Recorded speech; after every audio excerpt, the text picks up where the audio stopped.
1. 미국인 북핵 위협 인식 감소. 비핵화 의지 회의론은 증가. 북한의 핵 위협에 대한 미국인들의 인식이 2년 전에 비해 낮아진 것으로 미국의 여론조사에서 나타났습니다. 반면 북한의 비핵화 의지에 대한 부정적 인식은 높아진 것으로 조사됐습니다. 이조은 기자가 보도합니다. 북한의 핵 프로그램을 미국에 대한 주요 위협으로 보는 미국인들이 줄었다고 미국의 여론조사기관인 퓨 리서치 센터가 밝혔습니다. 퓨 리서치 센터가 지난달 30일 발표한 미국이 직면한 세계적 위협에 관한 여론조사 결과에 따르면 북핵 프로그램을 미국에 대한 주요 위협으로 보는 응답자는 전체의 53%로 집계됐습니다. 75%를 기록했던 2년 전보다 22%포인트 감소한 겁니다.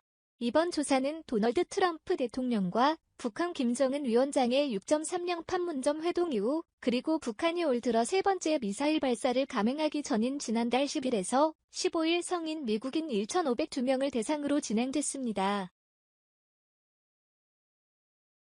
북핵 프로그램 외에 이란 핵 프로그램, 러시아와 중국의 영향력, 이슬람 테러 조직, 이즈, 해외 국가의 사이버 공격 위협에 관한 인식이 설문 주제로 다뤄졌습니다. 응답자의 정당 성향에 따라 구분해도 북핵 프로그램을 주요 위협으로 보는 응답자 비율은 민주당이 54%, 공화당이 52%로 정당에 따른 차이가 없었습니다. 또 북핵 위협 수준에 관한 인식은 정당에 상관없이 응답자 모두에서 낮아진 것으로 조사됐습니다.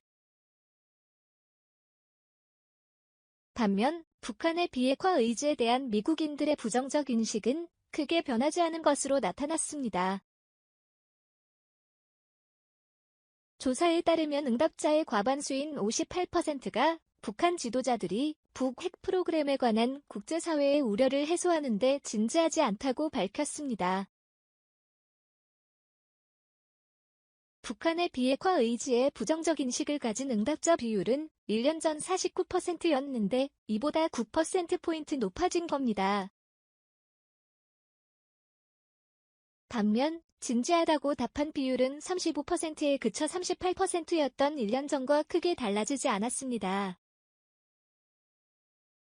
특히 민주당 성향의 응답자들 사이에서 부정적 인식이 높아진 것이 주요 원인으로 분석됐습니다. 정당 성향에 따라 큰 차이가 없던 1년 전과 달라진 점입니다. 민주당 성향의 응답자들이 북한의 비핵화 의지에 부정적이라고 답한 비율은 67%로 49%였던 지난해에 비해 18%포인트 증가했습니다. 반면 공화당 성향 응답자들의 시각은 상대적으로 지난해와 별 차이가 없었습니다. 지난해 공화당 성향의 응답자 중 북한이 핵 문제 해결에 진지하지 않다고 답한 비율은 52%로 전년도 40%에 비해 12%포인트 높아졌습니다.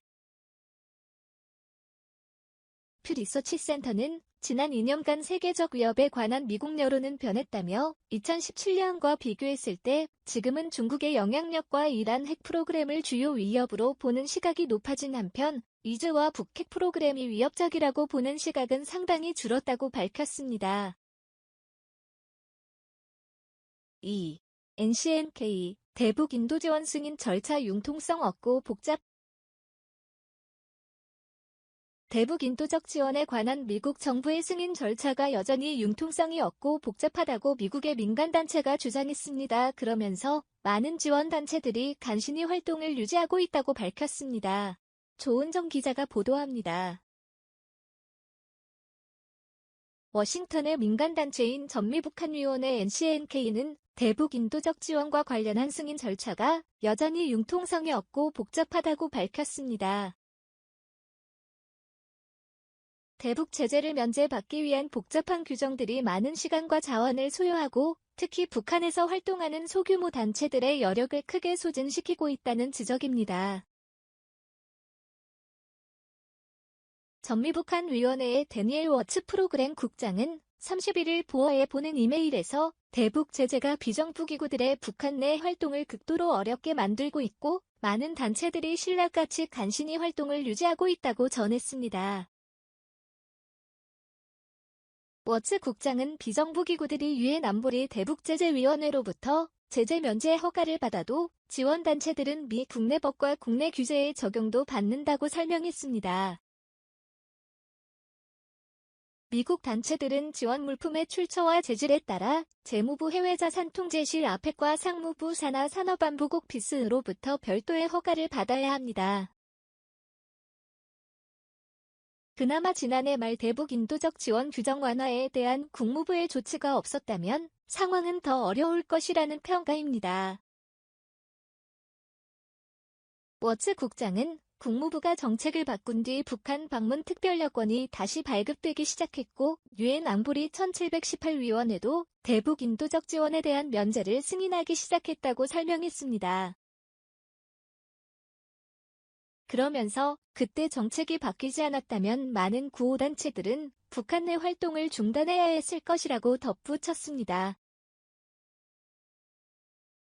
워츠 국장은 지난 2017년 영국의 세이브 더 칠드런, 2018년 에이즈와 결핵, 말라리아 퇴치를 위한 세계기금, 2019년 핀란드 개발협력기구 피더가 대북 사업을 중단한 것과 관련해 앞으로도 다른 단체들이 북한 사업을 중단할 가능성이 충분히 있다고 말했습니다. 워츠 국장은 현재 가장 시급한 문제로 세계기금의 북한 철수로 인한 결핵 치료약 소진을 꼽았습니다. 이 밖에 열악한 식량안보, 깨끗한 물에 대한 접근, 전염병 확산 문제가 여전히 우려된다고 밝혔습니다. 2004년 미국의 구호단체 머시코어가 설립한 전미북한위원회는 미국 내 대북 지원단체들과 정기적으로 접촉하고 있으며 몇 년 전부터는 민간단체들이 미국 독자 제재와 유엔 제재의 복잡한 규정을 통과하도록 지원하는 역할을 해왔습니다. 한편 평양 인근에서 농업지원 활동을 벌이고 있는 미국 친우봉사회 AFSC는 미국 정부가 규정을 완화하겠다고 발표한 뒤에도 특별여권 발급이 여전히 오래 걸린다고 지적했습니다. 이 단체의 데니엘 야스퍼 워싱턴 지부장은 31일 보허에 특별여권 승인이 더 빨라지지 않았다며 지난 가을 국무부는 특별여권 발급을 거부하는 정책을 유지하고 있었고 12월부터 신청을 다시 받기는 했지만 승인 절차 자체가 어떤 식으로든 변하지 않았고 여전히 오래 걸린다고 말했습니다. 앞서 다른 구호단체 관계자도 보어에 국무부가 지난 11월까지 방북을 사실상 금지했지만 2019년 초 들어 특별여권 발급을 재개했다고 설명했습니다. 하지만 올해 초만 해도 3.5주가 걸렸던 특별여권 발급이 지금은 6주가 지나도 이루어지지 않고 있다고 지적했습니다.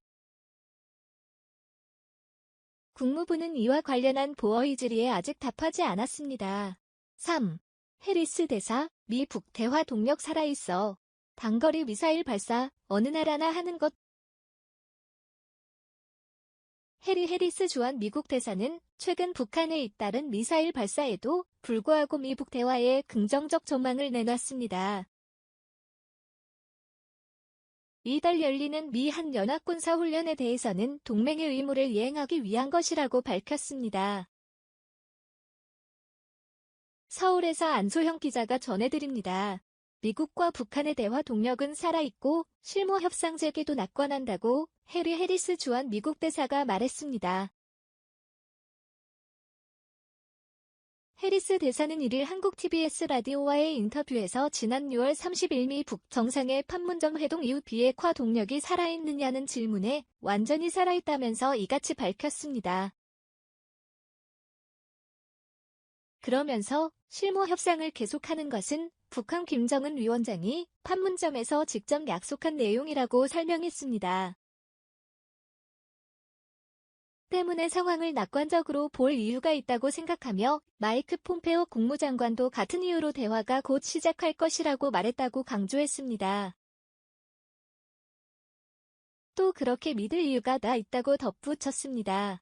해리스 대사는 태국 방콕에서 진행 중인 아세안 지역 안보 포럼에서 미북 대화 가능성에 대해서는 폼페오 장관과 스티븐 비건 국무부 대북특별대표, 강경화 외교부 장관 등 핵심 인사들이 현재 방콕에 있기 때문에 이틀 정도 더 기다리면 결과를 알게 되고 거기서 나아갈 수 있을 것이라고 말했습니다. 북한에 있던 미사일 발사에 대해서도 언급했습니다. 해리스 대사는 우선 미국이 너무 신경 쓰지 않는 단거리 시험 발사라고 말했습니다. 그러면서 단거리 미사일 시험 발사는 각 나라들이 보통 하는 것이라고 말했습니다. 이어 미국이 걱정하는 것은 더 큰 사안으로 한반도의 평화를 가져오고 북한의 최종적이고 완전히 검증된 비핵화, 이른바 FFBD를 달성하는 것이라고 강조했습니다. 해리스 대사는 이달 중 실시되는 미 한연합 훈련에 대해서는 에이브럼스 주한미군 사령관과 그의 팀이 필요한 부분에 더 초점을 맞추기 위해 훈련 범위를 조정했다고 설명했습니다. 그러면서 훈련 규모가 축소됐다고 덧붙였습니다. 특히 해리스 대사는 트럼프 대통령이 군사적 그리고 더 큰 정치적 관점에서 김정은 위원장에게 다친 손이 아닌 열린 손을 내밀고 있다고 생각한다고 강조했습니다. 일본의 수출 규제를 둘러싼 한일 갈등과 관련해서는 미국은 미국, 일본, 한국의 3자 협력 강화에 전념하고 있다면서 미국은 양국 모두와 동맹이자 친구라고 말했습니다. 특히 북한 문제 등 어려운 도전에 직면한 상황에서 삼국의 긴밀한 관계 유지가 중요하다고 강조했습니다. 또 동북아 지역의 중요한 안보와 경제 문제 가운데 한국과 일본의 적극적인 관여 없이 성공적으로 다룰 수 있는 사안이 없는 게 현실이라면서 미국은 당연히 한일 간 긴장을 우려하고 있고 미국이 할 수 있는 일을 할 것이라고 했습니다. 최근 러시아 군용기의 한국 영공 침범에 대한 언급도 나왔습니다. 해리스 대사는 이를 미국의 주요 동맹이 긴장 관계에 있을 때 어떤 일이 일어나는지 보여주는 사례라면서 이 지역이 다른 나라들은 일본과 한국의 빈 곳을